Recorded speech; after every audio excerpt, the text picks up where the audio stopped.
here we go.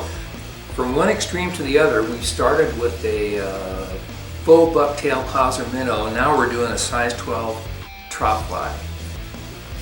So welcome. We're going to tie a little wet trout fly. And this is, I may come up with a great name for it, but I may not.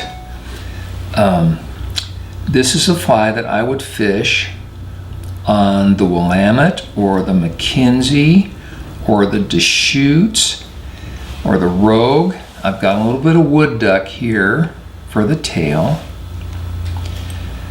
This is a, let's call it a brown Cahill. You got your light Cahill and your dark Cahill. I'm going to use a little bit of ice dub, rusty brown.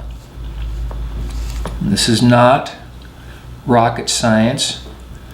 I kind of fished around in my dubbing supply, and now I got to reach over here, get my cement.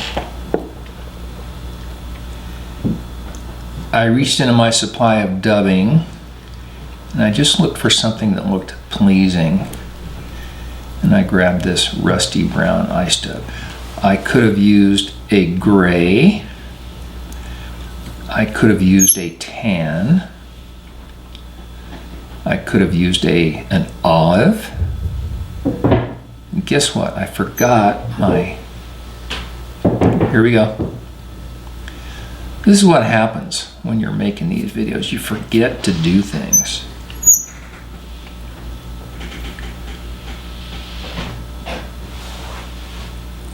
Okay, here we go.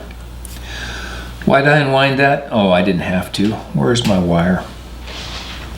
I like to use a fine copper wire dubbing on these flies because sometimes, not always, but sometimes it will help me shape the body a little bit. But in all cases, it increases the durability of the fly, because these little flies are probably going to have hundreds of monstrous trout chewing on them. So that's why durability is so important. Actually, it's just habit. I like to do that. It's part of my pride of workmanship.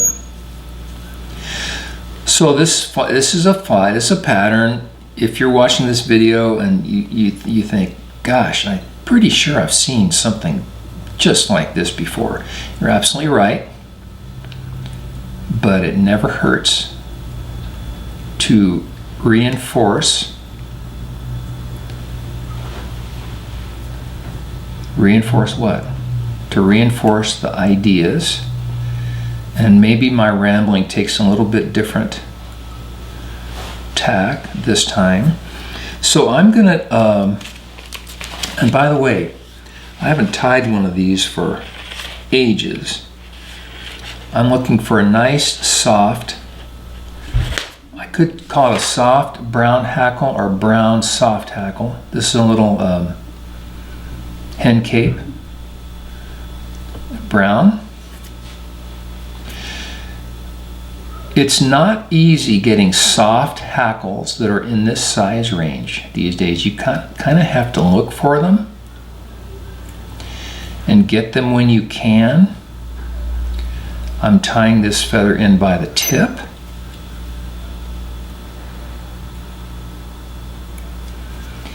And hopefully I've got it held securely enough there, because now I'm going to grab my hackle plier and I'm going to fold this hackle. You have to, we are blessed with an abundance of really narrow dry fly hackles these days. And sometimes those just don't work very well for wet flies. And there's a big difference between saddles and neck hackles. So what you look for in a fly like this is a feather that has a fairly slender center quill and has a fair amount of web. It isn't very wide. You know, you notice I got one turn of thread over there. Now I feel like I'm pretty lucky here. It's been so long since I've tied one of these, but it's looking pretty good so far. Now I'm going to use some wood duck for the wing, and I'm going to take the wood duck from this side, and I have the tip, I have this spread out so the tips are pretty even. I'm going to strip it off. Going to try to roll it here.